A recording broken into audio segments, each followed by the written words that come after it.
Hello friends, चलिए आज की कहानी शुरू करते हैं। गेट के बाहर खड़े होकर एक पल घर का मुआवना किया। चारों ओर जगमगाती लाइटिंग और पटाखों की आवाज़ अलग ही खूबसूरती की छटा बिखेर रही थी।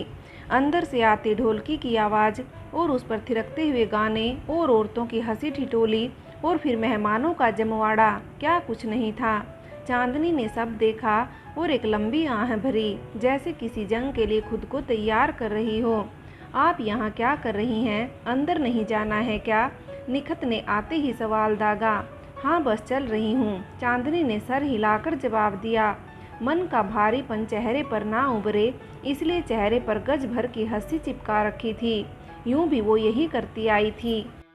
अंदर का माहौल देखकर उसे हैरत नहीं हुई। उसकी सोच के मुताबिक बच्चे को सब घेरे खड़े थे। दादी आ के बलाए ले रही थी। घूम घूम के वो मिठाइयाँ बांटने के लिए डिब्बे संभाल रही थी। आखिर खुशी की बात थी कि मिसिज आलम अब दादी बन चुकी थी। सास से एक ओहदा ऊपर बढ़ गई थी तो खुशी तो लाजमी थी। यूं भी लोगों को मूल से ज़्यादा ब्याज से लगाव होता है। चांदनी बेटा, अच्छा हुआ तुम आ गई। अब किचन तुम संभालो। वैसे भी बेटी आ गई है तो माँ का किचन में क्या काम? मुझे किस बात की फिक्र? मिसिज आलम अपने अंदाज में ही बल खाती चली गई। पीछे से चांदनी ने फीकी स्माइल दी थी। ऐसा नहीं था कि वो खुश नहीं थी। खुश क्यों ना होती, वो भी तो बुआ बनी थी। लेकिन पिछले महीनों का रवैया आंखों में घूम गया था, जिसकी वजह से वो आने से कतरा रही थी और ना चाहते हुए भी मन में कड़वाहट घुल गई थी। लेकिन चाचा के फ़ोन करने के बाद उसे यहाँ आना ही पड़ा। वैसे भी ये तो रस्मी दुनिया है, अपना काम पड़े तो लोग गधे को भी बाप बना लेते हैं। फिर तो यहाँ मुफ्त की नौकरानी मिल रही थी। चांदनी ने सारे गिले शिकवे की पोटली बांधी और अंधेरे कुएं में धकेल के लग गई अपने काम में। आज बच्चे का नामकरण था, इसलिए वो जल्दी जल्दी हाथ चलाने लगी। यहाँ गिने चुने लोगों को बुलाया गया था, क्योंकि पार्टी बाद में करनी थी। इसलिए गिन के अभी कुछ 20-25 मेहमान आए थे, जिनमें से अपने खानदान और कुछ करीबी थे। भाभी, आपको पानी ज़्यादा गर्म तो नहीं लग रहा है? अगर गर्म है तो और ठंडा कर दूं? चांदनी ने सवाल किया था। अरे चांदनी, जच्चा है, सारा शरीर टूटा होता है, पानी ठंडा क्यों दे रही हो? पता है ना इस टाइम कितनी सावधानी रखनी पड़ती है। खैर छोड़ो, ये दुख भी किस्मत वालों को मिलता है। तुम क्या समझोगी? ये पहला कटाक्ष था जो चाची के हवाले से आया था और उन्होंने अपने जुमले को अदा करके चांदनी को मातृत्व का एहसास दिलाना जरूरी समझा था। रहने दो भाभी, ये क्या जाने, माँ को ये सब पता होता है। माँ बनी होती तब ना जानती कैसे क्या होता है। देख चांदनी, अब मियाँ आए तो खुद को अच्छे डॉक्टर से दिखा लेना। अकेला आदमी कोई आदमी है? मेरी बेटी सना को देखो, शादी के साल भर के अंदर ही बच्चा हो गया। ससुराल वाले पूरे नाज उठाते हैं उसके। और इस बिचारी को देखो, शादी के 7 साल हो गए लेकिन अब भी गोद सुनी है। बुआ की बातों में चिंता कम और ताना ज़्यादा नजर आ रहा था। चांदनी का दिल किया कि वो चीख चीख कर कहे, मैंने अपने मन से अपनी गोद सुनी रखी है, या मेरा बच्चा नहीं तो मुझे जीने का अधिकार नहीं है। लेकिन दिल के फफोले दिल में ही रह गए और होठों ने चुप्पी साध ली। उसने वहाँ चुप रहना ही बेहतर समझा। चांदनी ने लगभग आधा काम खत्म कर लिया था। बाकी के काम के लिए उसने सोचा था वो किचन में से निकलेगी ही नहीं। वो तो किचन से ना निकली, लेकिन आंसू शायद रास्ता भूल गए थे, जो आंखों से होते हुए गाल पर जा फिसले थे। पिछली बार जब घर बुलाया था, चाची ने अपनी बहू को उसके पास नहीं आने दिया था। उनका मानना था कि ऐसी हालत में चांदनी की परछाई भी नहीं पड़नी चाहिए। उनकी बहू दुनियावी रस्म निभाते हुए सलाम करके ऐसे गायब हुई थी जैसे गधे के सिर से सींग। यूं तो चाची ने सबको दावत पर बुलाया था, लेकिन चांदनी को ताना देना उन्होंने अपना वहाँ भी अधिकार समझा था। इस बात से चांदनी आहत हुई और सारे रास्ते रोते हुए गई थी। और पहली बार उसने ऊपर वाले से शिकायती अल्फाज निकाले थे। आखिर क्यों? अब वो भी कहाँ सुनने को थे। इसलिए आइंदा वहाँ ना जाने की कसम के साथ वो रवाना हो गई। ट्रिंग ट्रिंग ट्रिंग, फ़ोन की बजती धुन ने चांदनी की सोचों के घेरे पर ब्रेक लगाते हुए उसे वर्तमान में पटका और अपनी तरफ उसका ध्यान आकर्षित किया था। चांदनी ने फ़ोन उठाते ही सलाम किया। तभी उधर से पहला सवाल दंदनाते हुए आया, ये आंखें लाल क्यों हैं? जिसका जवाब चांदनी ने नींद ने आना दिया। लेकिन रेहान भी जानता था ये आंखें ना सोने से लाल हैं ना रोने से। वक्त की नज़ाकत को देखते हुए उसने अभी कुछ भी पूछना मुनासिब ना समझा, इसलिए वो इधर उधर की बातें बनाकर चांदनी को हंसाने की कोशिश में लग गया, जिसमें वो काफ़ी हद तक कामयाब भी हो गया था। आखिर में चांदनी ने काम का बहाना बनाकर फ़ोन रख दिया और अब चेहरे पर मंद मंद मुस्कान थी। हो भी क्यों ना, रेहान उसे इतना प्यार जो करता था। अरे क्या हुआ, खाना तैयार हुआ या नहीं? चाची ने किचन में झांकते हुए पूछा। हाँ चाची, हो गया सब। चांदनी ने भी किचन का मुआयना करते हुए कहा। आप सबको बुला लो, तब तक मैं घर से हो आऊँ, चांदनी ने कहा। अरे कहाँ जा रही हो, सबको खाना कौन खिलाएगा? चाची ने हाथ पकड़ते हुए कहा। पहले जच्चा को निकाल दो खाना, फिर कोई खाएगा, चाची ने हुक्म दिया। अच्छा ठीक है चाची, निकाल दे रही हूँ, आप रुको 1 मिनट, चांदनी ने खाने की तरफ मुड़ते हुए कहा।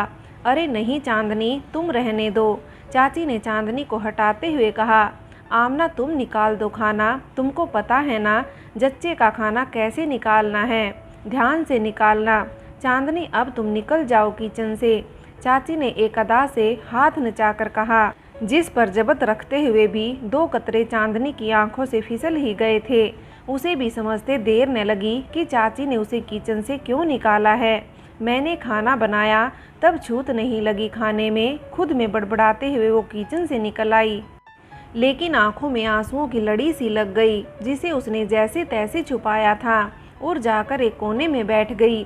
ऐसा ये गम नहीं कि कोई पहचान ले, ऐसा वो कौन है जो दुख मेरा जान ले। ये कहते हुए चांदनी ने आंखें मूंद ली और अपने अतीत में खो गई। चांदनी छत पर बैठी अतीत को याद करने लगी और 7 साल पीछे पहुंच गई। अब्बू ने एक फ़ोटो उसके सामने रखी और दूसरी फ़ोटो हाथ में रखी और बोला, देख कर बताओ कौन सा अच्छा है। चांदनी ने शर्माते हुए कहा, जो आपको अच्छा लगे, और आपसी सहमति से रेहान को पसंद किया गया।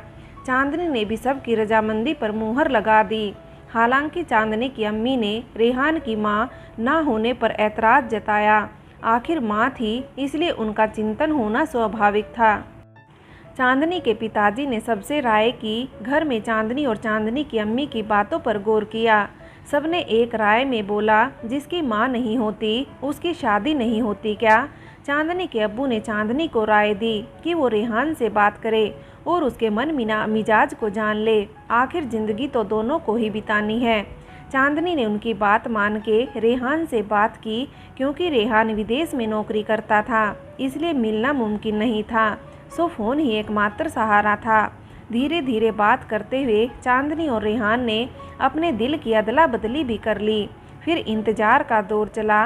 रेहान किसी भी हालत में चांदनी को अपना बना लेना चाहता था, इसलिए उसने अपने वतन आने के लिए पर खोले। जल्दी जल्दी हाथ चलाओ, बारात किसी भी पल आने वाली होगी। ये चांदनी के अब्बू थे, जो सुबह से इधर उधर दौड़ भाग कर रहे थे। वो कोई कमी नहीं छोड़ना चाहते थे बेटी की शादी में। हर बाप की तरह वो भी सारे अरमान पूरे करना चाहते थे, इसलिए खुद जाकर सारी तैयारियों का जायजा ले रहे थे। इधर रेहान के पांव जमीन पर नहीं टिक रहे थे। उसे लग रहा था कब वो पहुँचे और चांदनी को ले आए। हाल तो कुछ ऐसा चांदनी का भी था। सजी धजी वो लिबास में सचमुच की चांदनी बिखेर रही थी। दुल्हन के आखिरकार सबका इंतजार खत्म हुआ और 3 खूबसूरत कबूल है कबूल है कबूल है लफ्ज़ ने चांदनी को रेहान का तकदीर बना दिया। कितना खूबसूरत है ना ये लफ्ज़, कबूल है कबूल है कबूल है। रेहान की नज़रें सिर्फ चांदनी को निहार रही थी, जिसे चांदनी ने भी महसूस किया था। चांदनी सबको रुला के बाबुल की चौखट छोड़ रेहान की हकदार हो गई थी और आंखों में सपने सजाए वो पिया के घर चली आई। रेहान उसका बहुत ख्याल रखता था। घर में उसको सास की थोड़ी कमी ज़रूर खलती थी, लेकिन रेहान ने उसे बखूबी पूरा कर रखा था।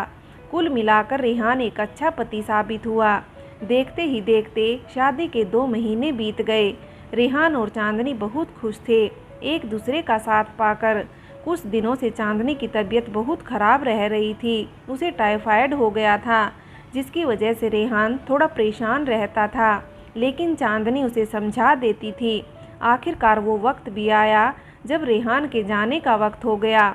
रेहान जाना नहीं चाहता था और चांदनी को ऐसी हालत में छोड़कर तो बिल्कुल नहीं।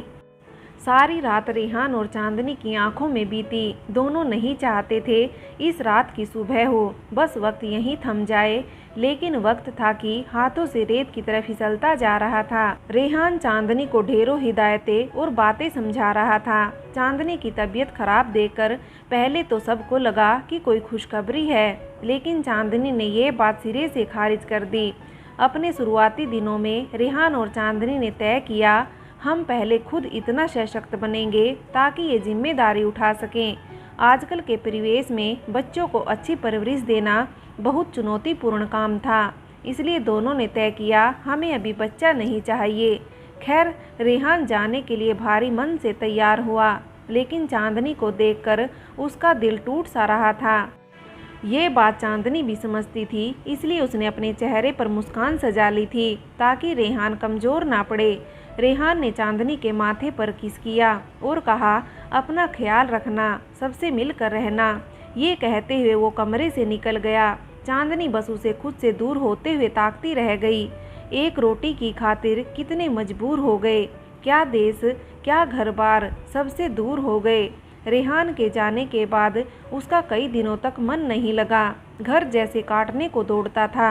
रेहान का भी कुछ यही हाल था, लेकिन वो अपने दिल को समझाकर चांदनी को कहता, बस कुछ दिनों की बात है, ये दिन यूं भी निकल जाएंगे। रेहान और चांदनी ने अपने तरफ से कोई कमी नहीं छोड़ी थी परिवार को जोड़े रखने में, लेकिन रेहान के जाने के कुछ दिन के बाद से सब ने अपने असली रंग दिखाने शुरू कर दिए थे। आगे की कहानी के लिए कहानी का भाग 2 देखें।